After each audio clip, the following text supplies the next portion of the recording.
Welcome back everyone. In class 5th, unit number 7, fractions is going on and we are doing exercise 7b. In our last video, we did question number 1 to question number 4.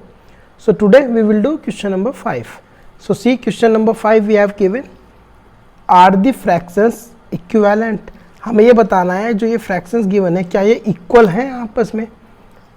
तो क्या करेंगे, सबसे पहले इसको पता करने के लिए हम क्रॉस मल्टीप्लाई करते हैं इनकी आपस में। सबसे पहले हम करते हैं बाय क्रॉस मल्टीप्लाई। इसका मतलब हम क्या करेंगे, 5/6 लिखा हमने, एक तरफ लिखा हमने 15/12। अब इस फ्रैक्शन ये ऐसे मल्टीप्लाई करा देंगे, 6 की 15 से करा देंगे, 12 की 5 से करा देंगे।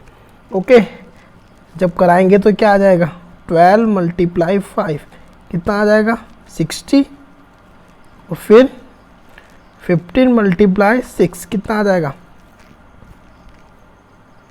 90। 15 6 जा होते हैं 90। अब बताइए क्या ये इक्वल है? 12 5 जा 60 हो गई, 15 6 जा 19 हो गई, ये 90 हो गया और ये आपका 60 हो गया। तो ये तो इक्वल नहीं है, तो इसका मतलब ये फ्रैक्शंस क्या है, ये आपस में इक्वल नहीं है। अगर यहाँ पर भी 60 आ जाता और यहाँ पर भी 60 आ जाता तो अब क्या होता, दोनों इक्वल हो जाते हैं। या यहाँ पर 90 है तो यहाँ पर भी 90 होना चाहिए था, तब क्या होते हैं, ये इक्वल फ्रैक्शन होते हैं। तो अब आप क्या लिखेंगे, दे आर नॉट इक्विवेलेंट।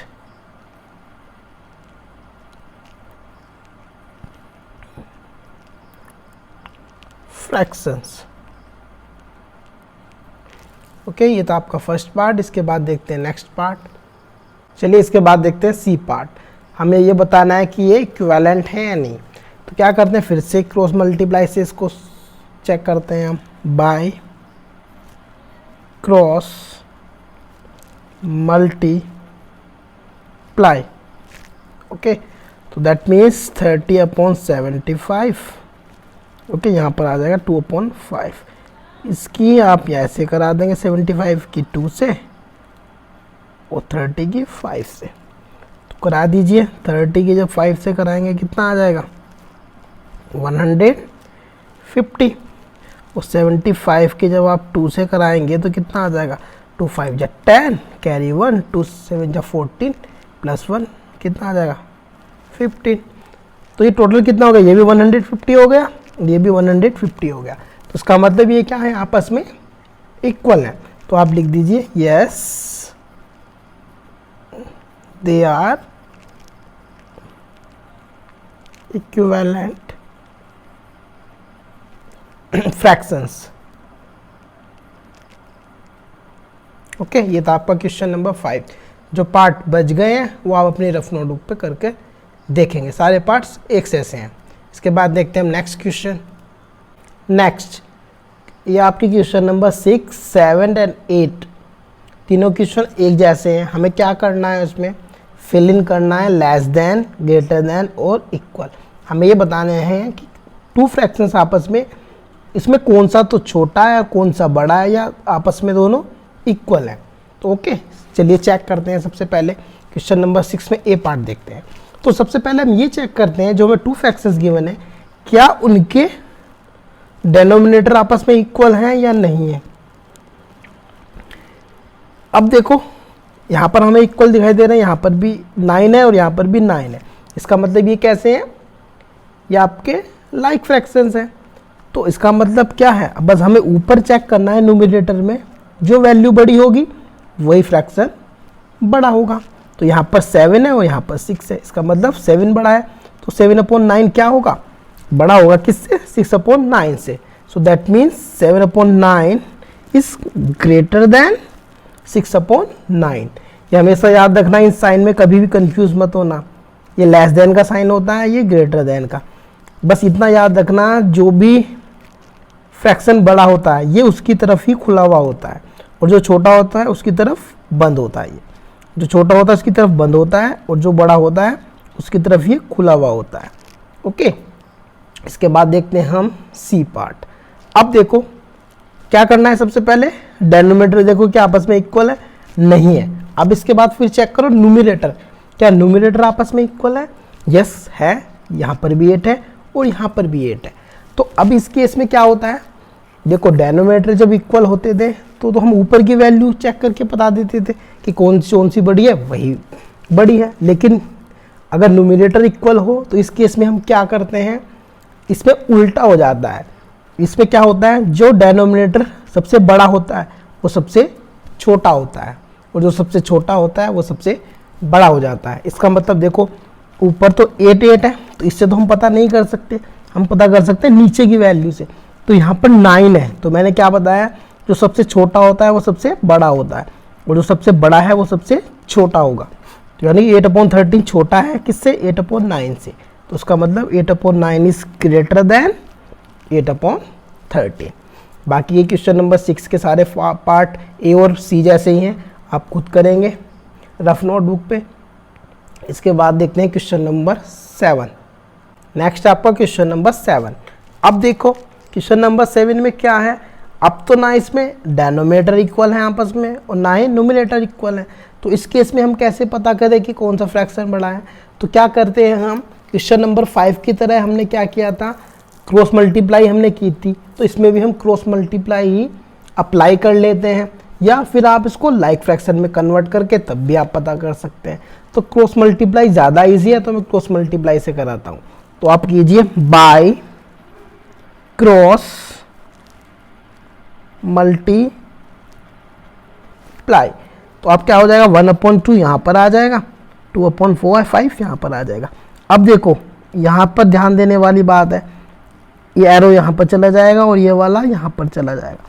अब 5 की मल्टीप्लाई तो करेंगे हम किससे, 1 से, कितना आ जाएगा 5, और 2 की मल्टीप्लाई करेंगे इस 2 से, यहाँ पर आ जाएगा 4। देखो इस 5 बड़ा है किससे, 4 से। तो अब कैसे पता करें कि 5 कौन से वाले फ्रैक्शन का है, तो हमेशा याद रखना, जब हमारा एरो ऐसे ही तो जाता है ना, ऊपर की तरफ जाता है, ये वाला डेनोमिनेटर इस न्यूमरेटर के साथ चला जाता है और ये डेनोमिनेटर इस न्यूमरेटर के पास आ जाता है। तो जिसकी तरफ भी एरो जाता है वो वही फ्रैक्शन होता है। ये एरो ऐसे जा रहा है तो इसका मतलब ये फ्रैक्शन किसका हुआ, 1/2 का हुआ। और ये एरो कैसे जा रहा है, 2/5 की तरफ जा रहा है ना, तो दैट मीन्स ये वाला किसका होगा, 2/5 का होगा। तो इसमें बड़ा कौन सा है, 5 है ना। ये कहाँ जा रहा है एरो, 5 वाला 1/2 की तरफ जा रहा है, तो इसका मतलब 1/2 क्या होगा, 1/2 इज ग्रेटर देन किससे, 2/5 से। तो इसका मतलब यहाँ पर साइन आ जाएगा कैसा, 1/2 बड़ा है किससे, 2/5 से। आई बात समझ में। ऐसे ही देखते हैं हम सी पार्ट। सी पार्ट में भी क्या करें, क्रॉस मल्टीप्लाई कर लीजिए, बाय क्रॉस मल्टीप्लाई, ओके। तो 3/9 आ जाएगा, यहाँ पर 7/21 आ जाएगा। फिर से ऐसे एरो जाएगा ऊपर की तरफ और ये वाला एरो जाएगा 21 जाएगा ऊपर की तरफ 3 के साथ। तो 21 की मल्टीप्लाई 3 से हो जाएगी, कितना आ जाएगा जी, 3 1 जा 3, 3 2 जा 6, 63 आ गया, ओके। और ये 9 की 7 से हो जाएगी, कितना आ जाएगा, 9 7 जा 63। अब देखो ये तो दोनों इक्वल हैं, इसका मतलब ये क्या है, आपस में इक्विवेलेंट फ्रैक्शन है। इसका मतलब क्या हो जाएगा, यहाँ पर इक्वल का साइन आ जाएगा, ये दोनों आपस में इक्वल है, ओके। और जो भी बड़ा होता, सपोज करो नीचे बड़ा आ जाता, तो ये वाला एरो कहाँ जा रहा है, 9/7 ये वाला है ना, तो ये वाला बड़ा हो जाता। अगर ये बड़ा हो जाता तो ये एरो ऐसे जा रहा है तो ये वाला फ्रैक्शन बड़ा हो जाता। लेकिन ये दोनों आपस में इक्वल है, इसलिए क्या हो गया, ये इक्वल का साइन आ गया यहाँ पर, ओके। ये था आपका क्वेश्चन नंबर 6, ये क्वेश्चन नंबर 7 था, सॉरी, ये क्वेश्चन नंबर 7 था आपका। इसके जो भी पार्ट्स हैं सारे एक जैसे हैं, आप खुद करके देखेंगे। इसके बाद देखते हैं हम क्वेश्चन नंबर 8। चलिए देखते हैं क्वेश्चन नंबर 8। अब देखो फिर से हमें वही करना है कि कौन सा फ्रैक्शन इक्वल बड़ा है, कौन सा इक्वल है, कौन सा छोटा है। तो अब क्या है, ये जो फ्रैक्शन हमें गिवन है मिक्स फ्रैक्शन में गिवन है, तो इसको कैसे पता करें इजीली, या तो भाई आप इसको पूरा सोल्व करके इम्प्रॉपर में बना के तब चेक करो क्रॉस मल्टीप्लाई करके। लेकिन उसमें क्या है, टाइम लग जाएगा। मैं आपको बहुत ईजी मेथड बताता हूँ। क्या करना है, अगर आपको कभी भी मिक्स दिख जाए तो सबसे पहले ये देखो जो मिक्स आपका गिवन है क्या ये आपस में अलग अलग है या नहीं। देखो यहाँ पर 4 है और यहाँ पर 5 है, तो इसका मतलब इसमें आपस में चेक कर लीजिए कौन सा बड़ा है। 5 बड़ा है ना, तो इसका मतलब 5 होल 2/3 बड़ा फ्रैक्शन है। अब सीधा इसकी तरफ कर दीजिए। यहाँ पर कभी भी ज़्यादा सोचने की ज़रूरत नहीं है। अगर आपको कभी भी दिख जाए जो भी मिक्स फ्रैक्शन में जो आपका इंटीग्रल पार्ट है जो भी बड़ा होगा, देखो यहाँ पर 4 है यहाँ पर 5 है, इसका मतलब क्या है 5 सीधा बड़ा होगा। फिर आपको ये फ्रैक्शन वाला पार्ट चेक करने की ज़रूरत नहीं है। 11/21 और 2/3 ये चेक करने की ज़रूरत नहीं है। ओके, इसके बाद देखो बी पार्ट। लेकिन अब देखो यहाँ पर भी 5 होल 1/2 है और 5 होल 1/3 है। इसका मतलब यहाँ पर भी 5 है और यहाँ पर भी 5 है। अब ये तो दोनों इक्वल हैं, तो इसका मतलब अब इससे हम पता नहीं कर सकते। अब पता किससे करेंगे, यहाँ पर 1/2 है यहाँ पर 1/3 है, इसकी आपस में क्रॉस मल्टीप्लाई करके। ओके, अब देखो आपको इजीली पता चल रहा है ये 1/2 है ये 1/3 है। इसकी अगर मैं क्रॉस मल्टीप्लाई कराऊँ तो देखो ये तो हो जाएगा 3 × 1 = 3 और 2 × 1 = 2। तो कौन सा बड़ा हुआ, 3 बड़ा हुआ। 3 कैसे जा रहा है, 1/2 का पार्ट है, तो इसका मतलब 5 होल 1/2 क्या होगा, इज ग्रेटर देन 5 होल 1/3 से। ओके, इसके बाद देखते हैं अब सी पार्ट। अब सी में देखो एक तो हमारा होल है लेकिन एक नहीं है। लेकिन ये क्या नहीं है, ये आपको देखो इम्प्रॉपर है, तो इसको भी हमें होल बनाना पड़ेगा। देखो 14/10 को अगर आप मिक्स फ्रैक्शन में लिखोगे तो कैसे करोगे, देखो 10 1 जा 10 हो जाएंगे, 4 बच जाएंगे आपके, तो क्या हो जाएगा, जो रिमाइंडर होता है वो कहाँ चला जाता है, ऊपर आ जाता है, और बाकी ये आपका एज इट इज रहेगा। ये भी तो यही हुआ ना, देखो इसको जब हमने चेंज किया ये भी यही बन गया आपका मिक्स में, जो ये है आपका। तो इसका मतलब क्या है, ये आपस में दोनों इक्वल है, यही तो बना, इसको भी हमने मिक्स में किया तो इसका मतलब ये क्या है, आपस में इक्वल है। ओके, ये तो आपका क्वेश्चन नंबर 8। जो भी पार्ट बचे हुए वो आप अपने रफ नोटबुक पे करके देखेंगे। इसके बाद देखते हैं हम question number 9। Next question number 9। अब हमें क्या करना है, राइट इन डिसेंडिंग ऑर्डर। आप बचपन से पढ़ते आ रहे हैं कि डिसेंडिंग ऑर्डर क्या होता है। डिसेंडिंग ऑर्डर होता है बड़े से छोटे की तरफ जाना। सबसे पहले बड़ी चीज़ आती है, फिर उसके बाद उससे छोटी फिर उससे छोटी, ऐसे चलता चला जाता है। तो हमें क्या करना है, फ्रैक्शंस लिखने हैं डिसेंडिंग ऑर्डर में। तो हम सबसे पहले फ्रैक्शंस का पता हम तब लगा सकते हैं या तो उसके डेनोमिनेटर इक्वल हो या न्यूमरेटर इक्वल हो। लेकिन यहाँ पर क्या है, देखो सबसे पहले डेनोमिनेटर इक्वल है। ओके, यहाँ पर भी 9 है, यहाँ पर भी 9 है, यहाँ पर भी 9 है और यहाँ पर भी 9 है। तो ये कौन से में है, सारे लाइक फ्रैक्शंस में है। तो जब लाइक फ्रैक्शंस में है तो क्या करना है, सीधा ऊपर से हम जो भी बड़ा होगा वो सबसे बड़ा फ्रैक्शन होगा। लेकिन हमें एक फ्रैक्शन किस में गिवन है, ये मिक्स फ्रैक्शन में गिवन है। तो सबसे पहले हमारा काम क्या होता है, जो मिक्स फ्रैक्शन है इसको भी पहले इम्प्रॉपर में बनाओ। ओके, इसको भी पहले सोल्व करो। तो सबसे पहले क्या कर रहे हैं हम, इसको चेंज कीजिए। सबसे पहले 2/9, 8/9, 6/9, 7/9। जब इसको आप इम्प्रॉपर में करोगे तो कैसे आ जाएगा, 9 1 जा 9 + 4 कितना आ जाएगा, 13। तो 13/9। ओके, अब देखो सब लाइक फ्रैक्शंस में सबके नीचे की वैल्यू इक्वल है, तो अब सीधा आप लिख दीजिए। तो डिसेंडिंग ऑर्डर क्या हो जाएगा हमारा, डिसेंडिंग ऑर्डर सबसे बड़ा नंबर देखो क्या है। देखो यहाँ नीचे से तो नहीं देखना, ऊपर से देखना है। देखो 13 आ रहा है ना सबसे बड़ा, तो सबसे पहले आप लिखिए 13/9, कोमा, या तो कोमा का निशान लगा सकते हैं या आप ग्रेटर देन का साइन भी लगा सकते हैं। सब एक गलत वो भी नहीं है, चाहे आप ग्रेटर देन का साइन लगा लो वो भी सही है, या कोमा लगा के लिख दीजिए। इसके बाद आएगा आपका, इसके बाद कौन सा बड़ा है 13 के बाद, 8 है ना, तो 8/9 आ जाएगा।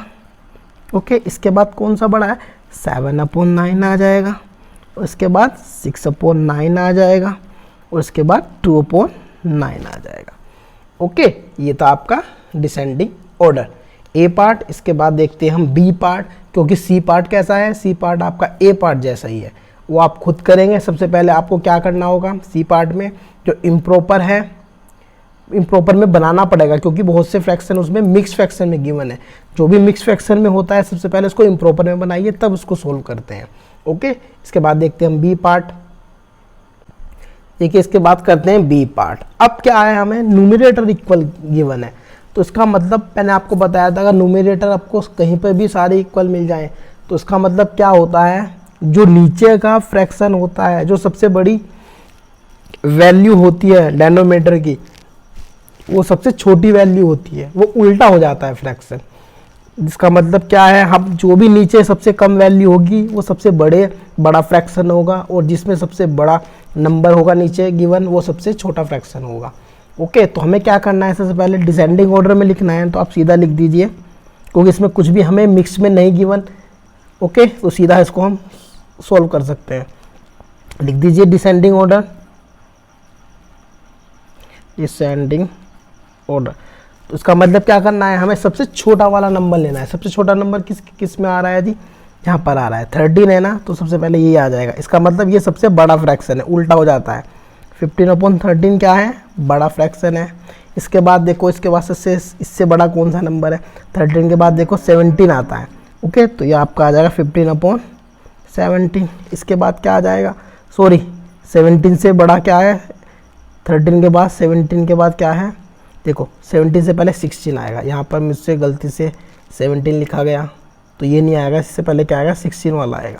तो सबसे पहले 16 वाला लिखिए आप, 15/16। इसके बाद आएगा देखो 15/17। ओके, इसके बाद क्या आ जाएगा आपका 15/19। इसके बाद आ जाएगा 15/21। ये होगा आपका डिसेंडिंग ऑर्डर। इसका मतलब क्या हुआ, ऊपर तो सारे इक्वल हैं, तो नीचे से हम पता करेंगे, नीचे का जो सबसे छोटा नंबर होगा वो सबसे बड़ा फ्रैक्शन होगा। तो उसका मतलब 15/13 क्या है, सबसे बड़ा फ्रैक्शन है। इसके बाद क्या आ जाएगा आपका 15/16 आ जाएगा। मैंने यहाँ पर गलती से 17 लिख दिया था। ओके, फिर इसको हमने सही किया, 16 आ चुका है। 15/16 होगा, इसके बाद 15/17 आ जाएगा, फिर 15/19 और लास्ट में 15/21। ये था आपका क्वेश्चन नंबर 9। इसके बाद जो भी क्वेश्चन बचे हैं वो हम अपनी नेक्स्ट वीडियो में करेंगे। Okay, till then thank you everyone.